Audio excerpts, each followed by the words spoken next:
யாரு யாரு விரும்பத்தகாதது? யாரு விரும்பத்தகாதது? யாருடைய விரும்பத்தகாததை நான் செஞ்சுட்டேன். அதான் அவங்க யாருன்னு சொல்லுங்க. அவங்க யாரு விரும்பத்தகாத செய்யறது? பப்பாசிங்கிறது அது அரசு சார்ந்த அமைப்பா இல்ல பொது அமைப்பா? அரசு சார்ந்தது இல்ல, பொது அமைப்பு. பொது அமைப்புல இப்ப அந்த நிகழ்ச்சியில இப்ப நாங்க எங்க கட்சி நிகழ்ச்சியில எல்லாம் தமிழ்தாய் வாழ்த்து, வேற தமிழ்தாய் வாழ்த்து தான் போடுறோம். உங்களுக்கு புரியுது? இது உங்களுக்கு இப்ப சொன்னதுதான், நான் சொன்னதுதான். இப்போ இது நாடு, ஏன் நாடு? இது தமிழ்நாடு. இதுல எங்க இருக்கு திராவிடங்கள் திருநாடு?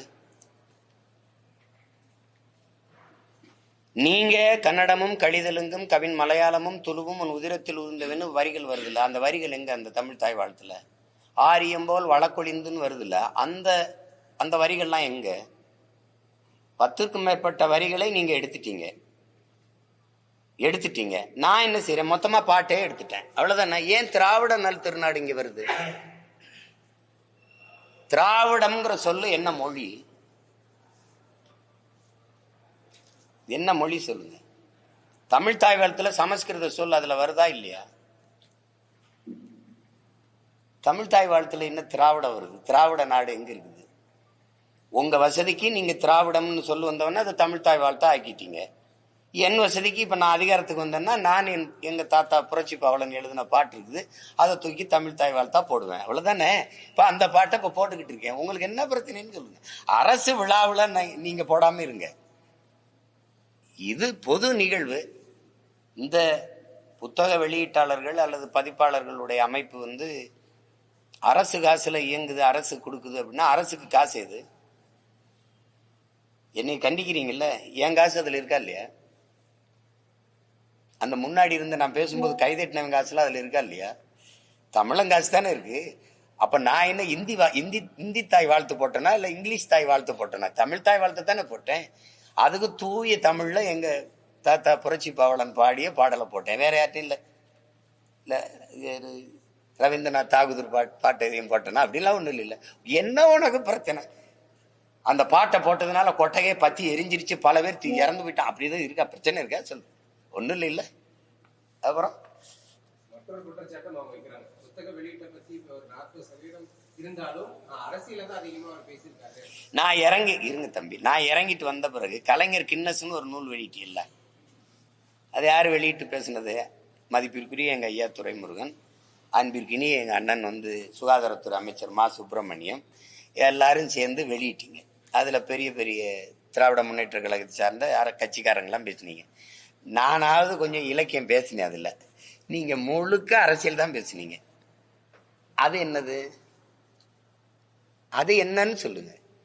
ஏங்க நீங்க பேசுனா அது உங்களுக்கு வந்தா ரத்தம், எங்களுக்கு வந்தா தக்காளி சட்னி ஆயிருது. அது நான் பேசுனது தவறு என்றால் நீங்க பேசுனது எப்படி சரி? உங்களுக்கு மட்டும் கண்டனம் தெரிவிச்சிருக்காங்க. ஆமா, எனக்கு மட்டும்தானே கண்டனம் தெரிவிக்க முடியும். என்ன நான் மட்டும்தானே உங்களுக்கு பிரச்சனையா தெரியுது, அதுதானே. நாம் ஏறி மேடையில பேசி இவ்வளவு பிரச்சனை கூட ஆகல, இந்த கண்டனம் கூட வரலைன்னா நான் எதுக்கு 1/2 நாள் செலவழிச்சுட்டு போய் மேடையில் ஏறி பேசணும்? சேகராசுரன்ல வினை ஆற்றாத சொல் வீணுங்கிறான். பேசினா ஒரு பிரச்சனை உருவாகணும், ஒரு பிரளயம் ஏற்படணும், ஒரு கலகம் ஏற்படணும். இல்லைன்னு சும்மா போய் நான் எதுக்கு போய் பேசணும்? அது வேற யாராவது பேசுவாங்க. அப்ப நான் இப்படி பேசட்டா? இந்த தமிழ் தேசியம் என்ற இந்த புத்தகம் மிக அழகாக வடிவமைக்கப்பட்டிருக்கிறது. அட்டை வடிவமைப்பாளருக்கு ஒரு நன்றி. அதுல உள்ளே பல சிறப்பான கட்டுரைகள் இடம்பெற்றிருக்கிறது. கட்டுரை ஆசிரியர்கள் அனைவருக்கும் என்னுடைய வாழ்த்துக்கள். இந்த புத்தகம் இதிலே மொத்தம் 1,35,500 எழுத்துக்கள் இருக்கிறது. தமிழ் தேசம் இருக்குது, தமிழ் தேசியம் இருக்கு. தமிழ் தேசியம்னா என்னன்னு பேசாம தமிழ் தேசியத்தின் மகன், இந்த அரசியலை முன்னெடுக்கிற மகன், பிரபாகரன் மகன், அதை கூட பேசலைன்னா அப்படி. நான் கைத்தடி வச்சிருக்கேனா துப்பாக்கி வச்சிருக்கேனா? கைத்தடி வச்சிருக்கே தட்டி தட்டி நடக்கிறான். நான் துப்பாக்கி வச்சிருக்கிறேன். 2 குண்டாவது வெடிக்கணும், 2 தோட்டாவது வெடிக்கணும். இல்லைன்னா போய் எதுக்கு நம்ம அந்த நிகழ்ச்சியில கலந்துக்கணும்? இப்படி நடக்கும்னு தெரிஞ்சுதாங்க அந்த நிகழ்ச்சி நடந்திருக்கு. இல்லைன்னா என்னையே எங்களுக்கு வெளியிடணும். எல்லாரும் அரசியல் தான் பேசுறாங்க. அதுல நான் பேசுனது உங்களுக்கு பிரச்சனையா இருக்கு, அதனால இது பிரச்சனையா இருக்கு.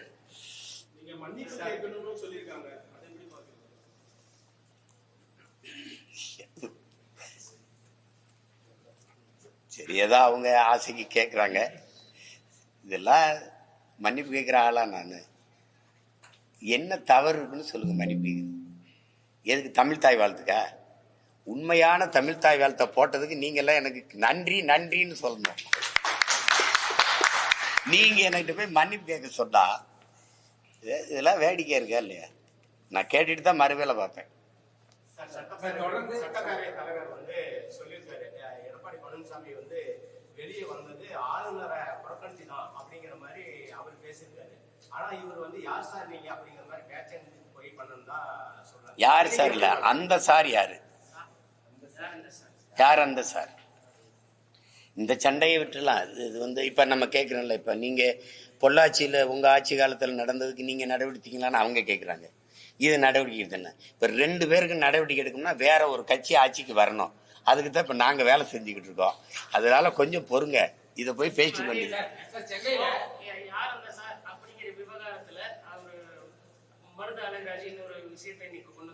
யாரு மருத?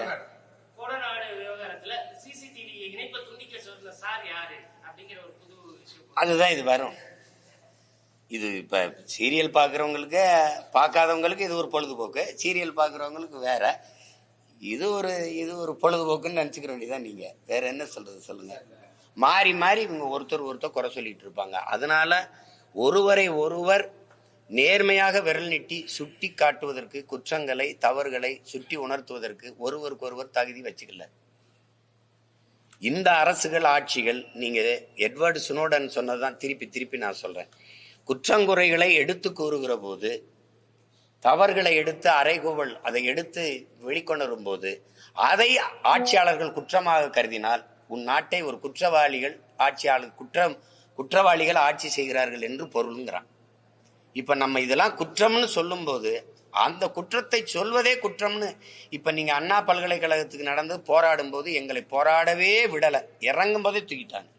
என்னைய விடுங்க, அம்மா சௌமியா அன்புமணி, குஷ்பு அவங்க தலைமையில நடந்த அந்த பாரதிய ஜனதா மகளிர் இது, என்னையாவது கொண்டே ஒரு மண்டபத்திலே தான் அடைச்சாங்க. அவங்கள ஆட்டு தொட்டில அடைச்சு விட்டுட்டாங்க. இப்ப அதே மாதிரி உங்களுக்கு தெரியும், அம்மா சௌமியா அன்புமணிலாம் ஒரு பெண் காவலர் தரத்தன்னு இழுத்து வாங்கன்னா வருவாங்க. அவங்க யாரும் இங்க ஒன்றும் அவ்வளவா நாகரிகமான ஆட்கள் ஒன்றும் இல்லையா? நாங்க இது புதுசா ஒன்றும் இந்த களத்துல போராட்டத்துக்கு நாங்க வந்தவங்க இல்லை ஒன்றும். நீ எங்களை இறங்கி களத்துல நின்று எதுக்காக போராடணும் கூட பேச விடாம தடுக்க வேண்டிய அவசியம் என்ன? நாங்க இந்த இதுக்கு நியாயமான ஒரு விசாரணை வேணும், அங்க என்ன நடந்துச்சுன்னு உண்மையை நீங்க வெளிக்கொணரணுங்கிற கோரிக்கை வச்சு போராட வருவதற்கு தடுத்து அனுமதி தர மறுக்கிற நீங்க சீமானை கண்டிச்சு பொதுக்கூட்டம் அப்படிங்கிறதுக்கு எப்படி அனுமதி கொடுக்குறீங்க? என்ன எது கண்டிச்ச கூட்டம் போடுறீங்க நீங்க? அந்த கூட்டத்துக்கு மட்டும் ஒரு வாரத்துக்கு முன்னாடி அனுமதி தெரு சீமானை கண்டிச்சு பொதுக்கூட்டம், சீமானை கண்டிச்சு பொதுக்கூட்டம். சரி, என்னை எப்படி கண்டிச்சு பேசுறாங்கன்னு கேட்கறதுக்கு நான் வந்தா வரவே கூடாதுன்னா அதுக்கு 100 அங்க இருத்ததே 25 பேர் தான் கூட்டத்துல. ஆனா 250 காவலரை குளிச்சு வச்சு எனக்கு ஒரு ஆர்வம் இருக்கல. சரி, எப்படித்தான் நம்மளை கண்டிச்சு பேசுறாங்கன்னு பார்க்கணும்ட்டு நான் உண்மையிலே பேரார்வமா கிளம்பிட்டேன். அப்ப இது எப்படி இருக்கு ஒரு நாடா இருக்கு? இது போய் தொடர்ந்து போராட்டத்துக்கும் அனுமதி இல்ல. குறிப்பா சென்னையில முதலமைச்சர் பங்கேற்ற நிகழ்ச்சியில கருப்பு ஷால் கூட போட்டு வரக்கூடாதுன்னு காவல்துறை. அப்ப இப்ப அண்ணன் உங்ககிட்ட ஒண்ணு கேட்கிறேன். எனக்கு கோபமா இருக்கு, உங்களுக்கு இருக்கா? இருக்குல்ல, அந்த கோபத்தை பத்திரமா வச்சுக்கிறீங்க, அணைய விட்டுறாது. இப்ப நான் என்ன கேட்கிறேன், போராடுறதுக்கு அனுமதி இல்லை. எங்களுடைய தலைவர் சொன்னதுதான், பிரிட்டிஷ்காரர்கள் நம்மளை அடக்கி அடிமையா ஆண்டார்கள், ஆனால் சுதந்திரத்துக்காக போராடுகிற உரிமையவாது அவர்கள் தந்தார்கள். அந்த குறைந்தபட்ச ஜனநாயகமாவது அவர்கள்ட்ட இருந்தது. ஆனா விடுதலை பெற்ற நாட்டில் அந்த உரிமையும் நமக்கு கிடைக்கல. இப்ப இது சர்வாதிகாரம்னு நீங்க குறிப்பிடவே கூடாது. இந்த மாதிரி இது அடக்குமுறைகளே ஒடுக்குமுறைகளே, இதை கொடுங்கோன்மை என்றுதான் நீங்க குறிக்கணும். ஆனால் நீங்க இந்த ஆட்சியாளர்கள் பேசுவதெல்லாம் நாங்கள் கருத்து சுதந்திரத்திற்கு ஆதரவானவர்கள், எழுத்து சுதந்திரத்துக்கு ஆதரவானவர்கள், பேச்சு சுதந்திரத்திற்கு ஆதரவானவர்கள், நாங்கள் முழுக்க ஒரு ஜனநாயகவாதிகள், இப்படி பேசுறத நீங்க கேட்டிருப்பீங்க. அப்ப ஒரு ஒரு ஒரு எதுக்காக போராடுகிறோம்ங்கிற கோரிக்கையை ஊடகத்தை சந்திச்சு பேசிவிட்ட பிறகு எங்களை கைது பண்ணி நீங்க சிறைப்படுத்துங்க, அடைச்சு வைங்க, அது சரி. பேசவே கூடாதுன்னு குறவழியை நெரிப்பது எந்த மாதிரியான ஒரு ஆட்சி முறை?